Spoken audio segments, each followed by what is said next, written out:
आज भगवान बिरसा मुंडा जी की जयंती है और आपने मुझे भाषण देने का मौका दिया। ऐसे दिन पे आपने मुझे बोलने का मौका दिया, इसके लिए मैं आप सबका बहुत आभारी हूं और दिल से धन्यवाद करना चाहता हूं।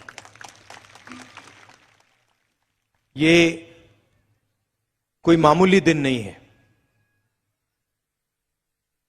बिरसा मुंडा जी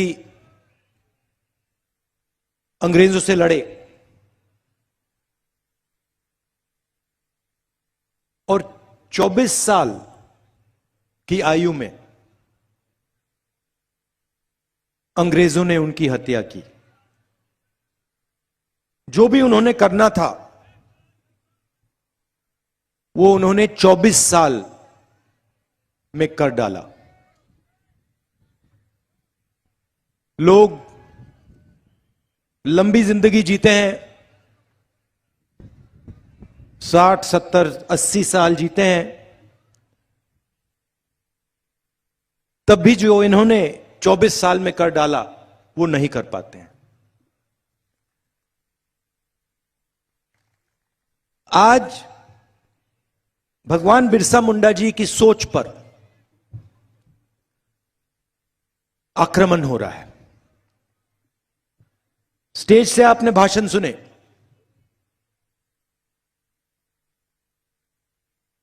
एक तरफ से नहीं हो रहा है, चारों तरफ से उनकी सोच पर, उनकी यादगाश पर आरएसएस और बीजेपी आक्रमण कर रहे हैं। 2-3 उदाहरण आपको देना चाहता हूं।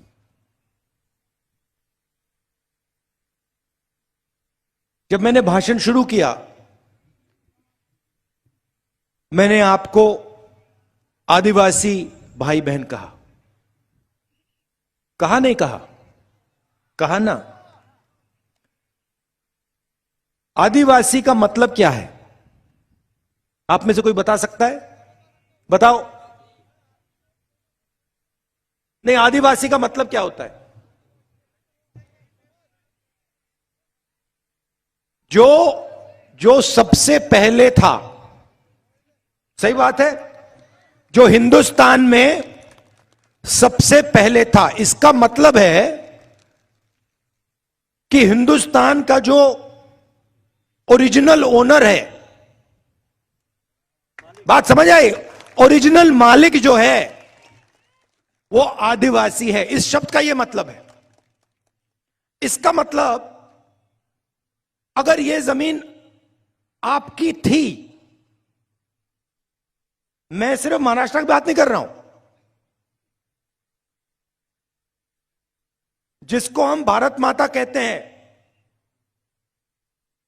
यह पूरा का पूरा देश, इस देश में सबसे पहले आप आए थे। मतलब सबसे पहले आपका हक बनता है। अब देखिए ये क्या चालाकी कर रहे हैं। ये कहते हैं आप आदिवासी नहीं हो, आप सबसे पहले नहीं थे, नाम बदला है। मगर ये मामूली चीज नहीं है, ये बहुत गहरी चीज की है इन्होंने। और भगवान बिरसा मुंडा जिस चीज के लिए लड़े,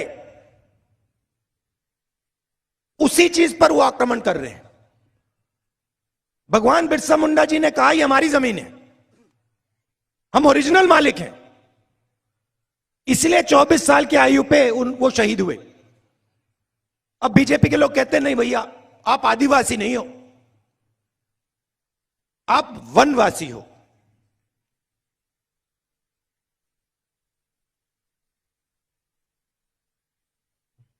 वनवासी का मतलब नहीं, आप गांव में नहीं रह सकते, आप शहरों में नहीं रह सकते, आप कॉलेज यूनिवर्सिटी में नहीं जा सकते, आप हवाई जहाज में नहीं उड़ सकते, आपको तो बस जंगल में रहना है। अभी ठहरिए, ताली मत बजाइए। अब देखिए, अगर आप हिंदुस्तान 1000 साल पहले आते, 3000 साल पहले आते, तो पूरा हिंदुस्तान जंगल था। 50 साल पहले आप हिंदुस्तान को देखते, काफी जंगल थे, और आज आप हिंदुस्तान को देखते हो, जंगल कम होता जा रहा है। सही बात, गलत बात? सही है। और आज से 20, 30, 40 साल बाद जंगल आपको दिखेगा ही नहीं, गायब हो जाएगा। तो ये आपसे ये कह रहे हैं कि आपको कोई हक नहीं मिलना चाहिए। जब जंगल गायब हो जाएगा तो वनवासी का कोई हक नहीं बचेगा। यह है इनका मतलब। ये आपसे कह रहे हैं कि यह जमीन आपकी नहीं है, और आपकी कभी नहीं रही, और कभी नहीं होगी। आप तो जंगल के हो। हम कह रहे हैं कि आप ओरिजिनल मालिक हो। यह पूरा देश आपका था, और आपसे यह देश लिया गया। तो अगर आपसे यह देश लिया गया तो आपको कुछ देना भी है। क्या देना है? आपके हक देने हैं, शिक्षा देनी है, स्वास्थ्य देना है, और देश का जो धन है उसका भाग आपको देना है।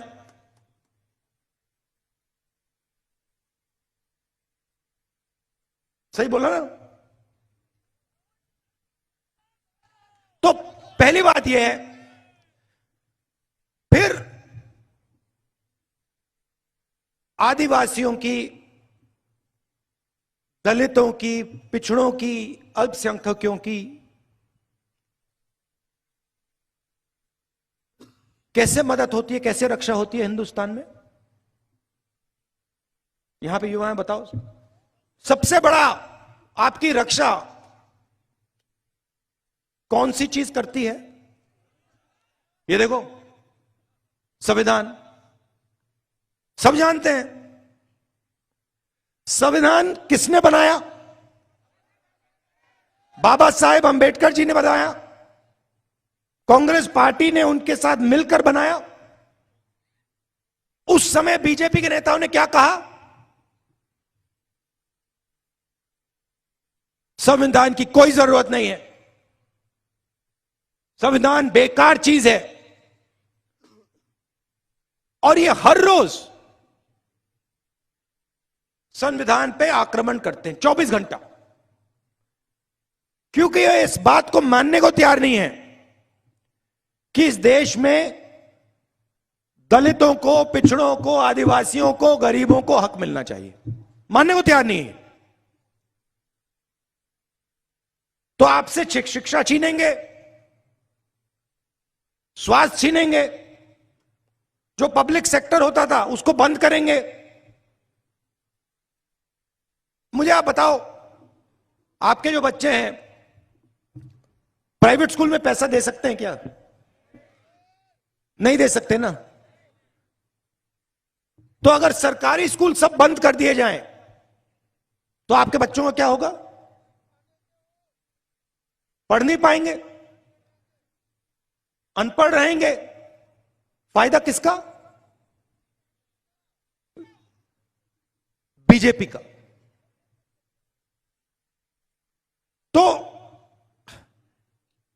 तो वो शिक्षा के सिस्टम पे आक्रमण करते हैं। अच्छा, जो प्राइवेट अस्पताल होता है, किसी को दिल का दौरा पड़ता है, कैंसर हो जाता है, सबको होता है। आपके लोग उसमें जा सकते हैं क्या? नहीं जा सकते। तो अगर सरकारी अस्पताल सब बंद कर दिए और पूरा का पूरा प्राइवेट कर दिया तो नुकसान किसका? गरीबों का, आदिवासियों का, दलितों का, पिछड़ों का, जहां भी ये राज करते हैं आप देख लीजिए, शिक्षा के सिस्टम को प्राइवेट हाथों में दे देते हैं, अस्पतालों को प्राइवेटाइज कर देते हैं। अच्छा, तीसरा रास्ता जिसको हम पब्लिक सेक्टर कहते हैं, पब्लिक सेक्टर में आपके लोग जा सकते हैं, सारी की सारी पब्लिक सेक्टर की कंपनियां ये प्राइवेटाइज कर रहे हैं, अपने ही 2-3 मित्रों को दे रहे हैं। तो रोजगार का रास्ता बंद, शिक्षा का रास्ता बंद, बीमार हुए तो अस्पताल बंद, और फिर आपसे कहते हैं भैया देखो हिंदुस्तान की बात मत करो, आप लोग वनवासी हो, बात करनी है तो जंगल की करो। जंगल में हक किसने दिया? कांग्रेस पार्टी ने दिया। फॉरेस्ट राइट एक्ट और पैसा कौन लाए? कांग्रेस पार्टी लाई। और बीजेपी क्या कर रही है? आपको कहती है आप वनवासी हो, और फिर जो आपका हक बनता है वो भी छीन लेती है।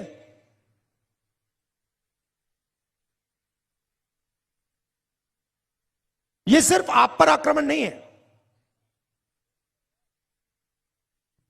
देश पर है। मगर ये जो बिरसा, ये भैया थोड़ा झंडा हिलाओ जरा, मुझे ये दिखे। ये जो बिरसा मुंडा जी हैं, इन पर ये आक्रमण कर रहे हैं, इनका अपमान हो रहा है।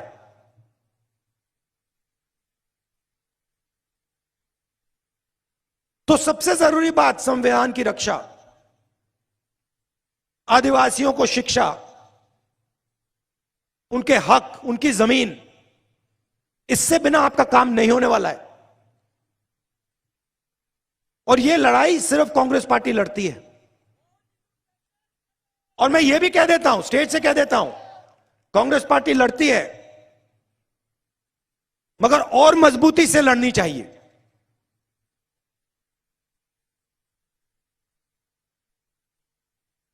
यह मैं आपसे कहना चाह रहा था। आखिरी बात देखिए, बिरसा मुंडा जी, भगवान बिरसा मुंडा जी 24 साल की आयु पे शहीद हो गए। अंग्रेजों ने उन्हें जमीन देने की कोशिश की, धन देने की कोशिश की, उनको खरीदने की कोशिश की। भगवान बिरसा मुंडा जी ने कहा नहीं, मुझे तुम्हारा धन नहीं चाहिए, मुझे जमीन नहीं चाहिए, मुझे खरीदा नहीं जा सकता, मुझे अपने लोगों को हक दिलवाना है। मतलब अंग्रेज उस टाइम के सुपर पावर थे, दुनिया में सबसे बड़ी शक्ति थी, और 24 साल के बिरसा मुंडा जी ने उनका मुकाबला किया और 1 इंच पीछे नहीं हटे, और उनकी हत्या कर दी, उनको शहीद कर दिया गया। ये आपके चिन्ह हैं, ये आपको रास्ता दिखाते हैं। अब देखिए बीजेपी के चिन्ह को देखिए, आरएसएस के चिन्ह को देखिए। सावरकर जी 2-3 साल उनको अंडमान में बंद कर दिया, उन्होंने चिट्ठी लिखनी शुरू कर दी, हमें माफ कर दो, जो भी हमसे चाहते हो ले लो, बस मुझे जेल से निकाल दो। सावरकर जी में और भगवान बिरसा मुंडा जी में फर्क देखिए। 24 साल में ये शहीद हो गए। आदिवासियों के लिए, सिर्फ आदिवासियों के लिए, हिंदुस्तान के लिए अंग्रेजों के खिलाफ खड़े हो गए। और दूसरी तरफ सावरकर जी, जिनके वीर कहते हैं, वीर सावरकर, कोई मुझे बता रहा था कि उन्होंने अपने बारे में एक किताब लिखी, लोगों को बताया नहीं कि उन्होंने लिखी है। एक किताब लिखी, दूसरे नाम से लिखी, कि सावरकर कितने वीर हैं।